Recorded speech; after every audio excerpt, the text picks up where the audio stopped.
Hoy abordaré el tema de las adicciones, que es un tema desde luego delicado, es un tema que es importante que todos conozcamos de una manera preventiva, pero también correctiva.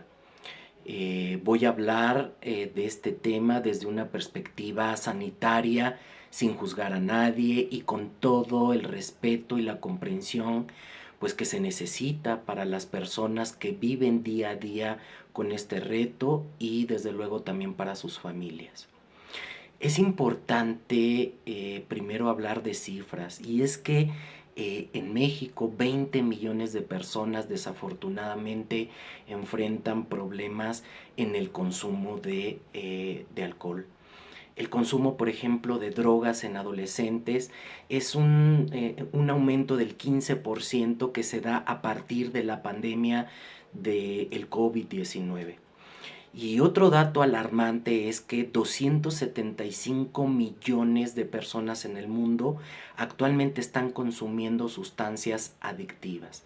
Entonces, pues observamos un aumento en el consumo de drogas y desafortunadamente la pandemia del COVID-19 vino a incrementar este consumo. Me gustaría antes definir algunos conceptos que son importantes para poder comprender este tema de las adicciones. Entonces es importante hacer una definición de qué es una adicción. Y una adicción es una enfermedad neurológica, psiquiátrica, psicológica, en donde la persona depende de sustancias, incluso actividades nocivas para la salud física, pero también para la salud mental. Es también el uso de cualquier sustancia tóxica al cuerpo humano que se le puede llamar droga, hasta el punto en el que el estado normal del cuerpo es el estado drogado, por lo que el cuerpo requiere de droga para sentirse, digamos, normal. Es decir, es tanto el nivel de intoxicación que el mismo cuerpo humano nos reclama el uso de la droga para sentirse normal la persona. Es importante que también definamos qué es una droga para poder comprender de forma pues más exacta este problema. La droga es una sustancia que al ser introducida en el organismo, pues por cualquier vía que puede ser oral, intramuscular, ocular, vaginal o anal, produce una alteración al sistema nervioso central y que puede crear una dependencia importante que puede ser física, psicológica, incluso ambas. Me gustaría entonces hacer una diferencia entre intoxicación, abuso en el consumo de una sustancia tóxica y adicción, que son conceptos que generalmente se confunden, pero ninguno son lo mismo. Por ejemplo, la intoxicación es el consumo de una sustancia de manera pues muy ocasional, sin repetición en el tiempo y sin exceso. Por ejemplo, fuimos a una fiesta por la alegría, la emoción, la euforia del momento, nos tomamos unas copas, nos pasamos de copas, pero es muy raro que se vuelva a repetir, no por lo menos a corto tiempo. La intoxicación no es una enfermedad o un trastorno. A todos se nos pueden pasar las manos. A diferencia, el abuso de una sustancia es un patrón de comportamiento pues desadaptativo, con consecuencias adversas, significativas, recurrentes en el tiempo. ¿Esto qué quiere decir? Que la persona ya está utilizando con frecuencia e intensidad una sustancia tóxica y que puede deberse a una forma inadecuada de gestionar, por ejemplo, el estrés, procesar, por ejemplo, un duelo. El abuso de una sustancia tóxica puede utilizarse como una forma pues no sana de gestionar las emociones y los sentimientos de la persona. Se abusa de una sustancia para bajar niveles de preocupación, de estrés, de ansiedad, entre otras emociones. Es una forma de afrontamiento pues que no es sano. ¿Cuáles son las afectaciones y síntomas más comunes al tener una adicción? Pues es afectaciones físicas. Cada sustancia crea síntomas y afectaciones muy particulares. De manera muy general, independiente de los órganos y sistemas afectados, existen afectaciones, por ejemplo, en el cerebro, particularmente en una zona que se llama corteza prefrontal, que es una área encargada de las funciones cognitivas superiores, es decir, donde están el control de los impulsos, la autorregulación emocional, el pensamiento racional, la memoria, el aprendizaje, el juicio, la toma de decisiones. Todas estas áreas se ven afectadas. También otra área del cerebro que se ve afectada se llama circuito de recompensa dopaminérgico.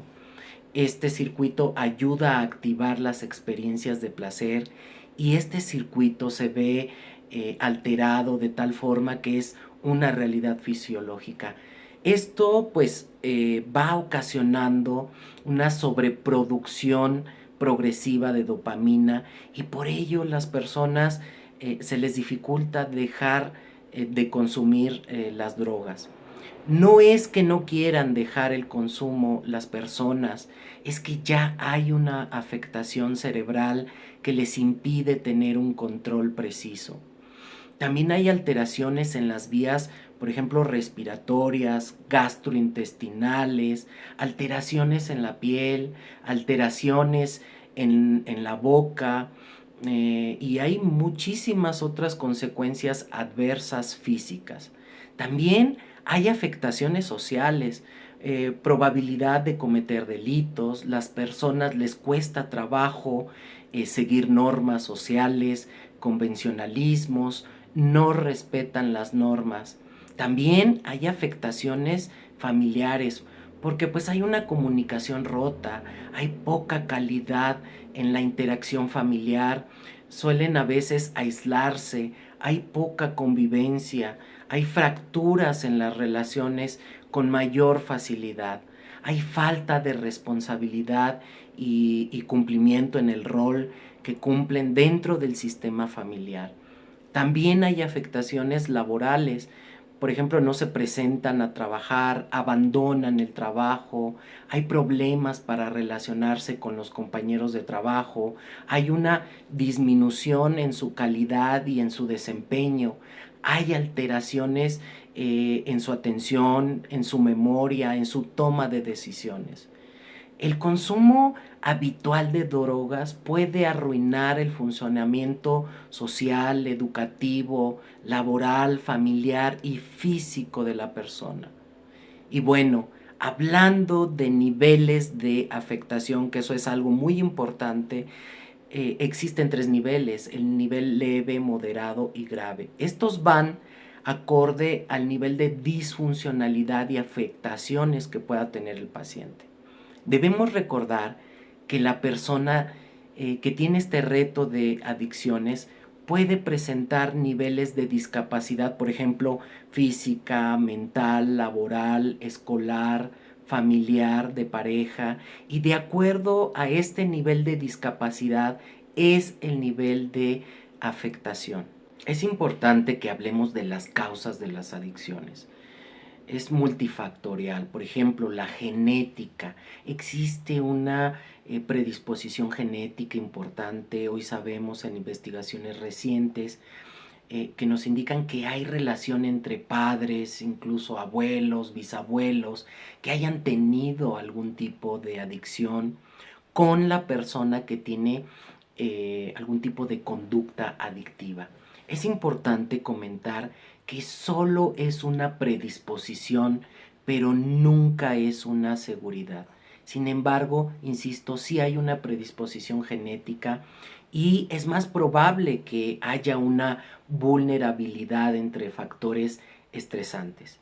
Otra causa más es el consumo de drogas en la niñez y en la adolescencia.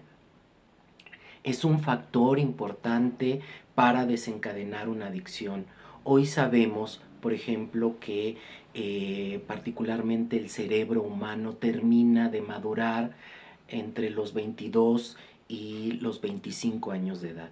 Especialmente la zona de la corteza prefrontal, vemos mucha inmadurez y eso provoca que no haya una buena toma de decisiones, un juicio adecuado y ajustado, un control de los impulsos adecuado.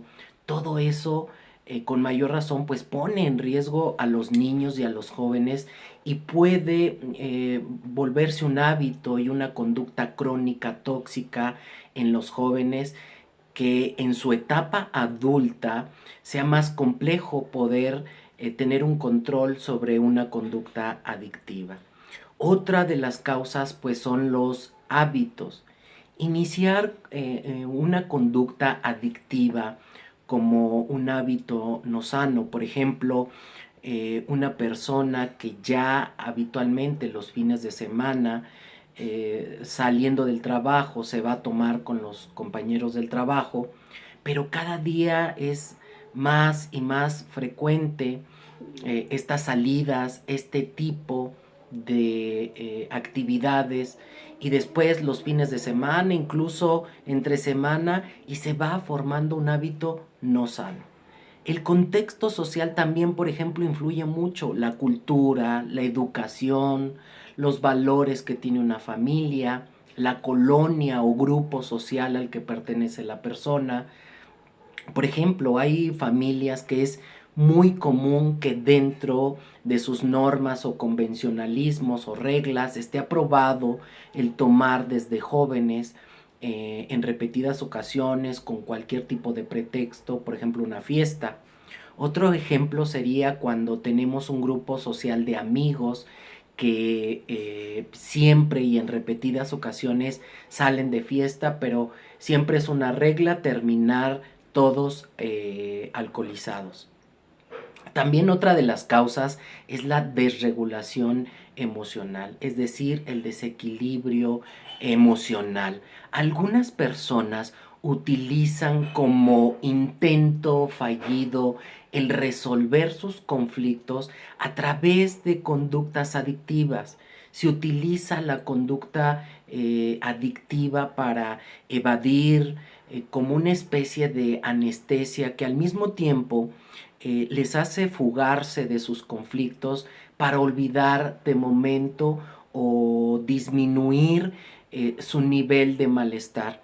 Esto quiere decir que algunas personas pueden estar pasando por momentos altamente estresantes, como por ejemplo problemas económicos, problemas en su relación de pareja, problemas laborales, pueden estar pasando por algún tipo de duelo o trauma que no han podido resolver, procesar, sanar, y todo esto que pues he mencionado puede llevar a consumir algún tipo de droga o tener algún tipo de comportamiento adictivo. Ahora, ¿cuáles son los tipos de tratamiento? El primero es el voluntario, cuando el paciente decide por sí mismo ser atendido por especialistas, pero además reconoce que necesita esta ayuda.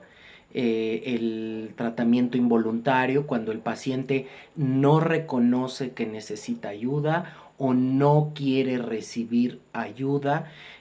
Actualmente hay instituciones o clínicas regularmente privadas que ofrecen este servicio. Sin embargo, antes se debe hacer un trámite ante una agencia del Ministerio Público para advertir y dar aviso a la autoridad que debido a que el paciente puede ponerse en riesgo, incluso puede poner en peligro a la familia y a otras personas, es importante someterlo a un tratamiento.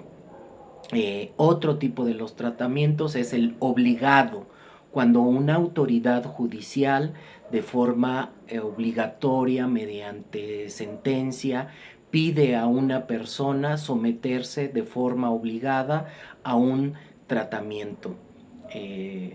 También es importante que sepamos que el tratamiento para las adicciones debe ser integral. Algo en lo que me gusta hacer hincapié es que cualquier tipo de adicción es considerada como una enfermedad y debe ser tratada como tal. En psicología, en psiquiatría, les llamamos trastorno por consumo de sustancias.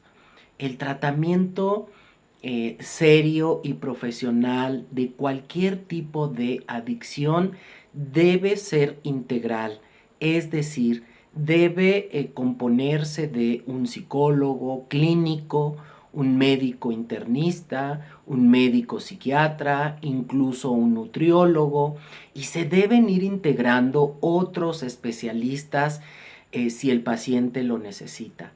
La familia, por ejemplo, juega un papel fundamental en el tratamiento y también trabajamos con ellos para ayudar a la familia sobre cómo responder frente a este reto que tienen con su familiar que padece algún tipo de adicción. Cuidado, por favor, con las granjas o centros que se dicen rehabilitar a los pacientes cuando consumen drogas. Una gran mayoría no tratan de manera profesional el tema y mucho menos el tratamiento. Los violentan, no hay atención sanitaria, ni médica, ni psicológica, no hay condiciones ni siquiera básicas para rehabilitar a las personas. Por ello, cuando las personas salen de estos lugares, pues tienen mayor probabilidad de aumentar el consumo o recaídas constantes y sobre todo más graves y al final de cuentas sin un éxito obtenido en un tratamiento. En muchos de los casos solo le sacan el dinero a la familia. Por eso hay que tener mucho cuidado. Algo que debemos considerar es que la suspensión de la sustancia tóxica debe estar bajo control y supervisión de los especialistas, el psicólogo clínico, el médico internista y el médico psiquiatra. Durante este proceso, se puede presentar el síndrome de abstinencia, que son una serie de síntomas físicos que experimentan los pacientes al suspender el consumo o actividad tóxica. Estos síntomas pueden ser el delirium tremens, que es un deterioro cognitivo agudo acompañado de alucinaciones y convulsiones, movimientos incontrolados, fiebre, ansiedad, estado depresivo, irritabilidad y otros desajustes físicos. Los especialistas debemos estar atentos para el manejo adecuado del craving, que es una manifestación o deseo netamente psicológico, intenso, duro para el paciente de consumir esa sustancia tóxica. Por ello el tratamiento resulta complejo, pero en manos de especialistas calificados, experimentados, preparados, puede ser más llevadero. Retrasar, aplazar la atención profesional de una persona que tiene pues algún tipo de adicción solo complica, agrava, cronifica la enfermedad. Por eso es que si algún familiar tuyo está viviendo bajo alguna condición de adicciones y no quiere ser tratado porque no reconoce aún que necesita la ayuda, los familiares de primer contacto con el paciente deben acudir a consulta psicológica para que nosotros les ayudemos a la familia sobre cómo manejar a su familiar y tomar acciones que ayude a todo el contexto familiar. Recordemos que cualquier tipo de adicción representa un impacto a nivel de salud física, un impacto en su salud mental, un impacto en la economía, en la familia, en cualquier relación humana. Así que, pues evadir el problema y no atenderlo sería un error de incalculable dimensión. Espero que les haya servido esta información que hoy he tenido oportunidad de compartir con ustedes. Espero les haya servido. De ser así, les pido que la compartan con personas que necesiten de esta información, pacientes, familiares y toda persona interesada en el tema.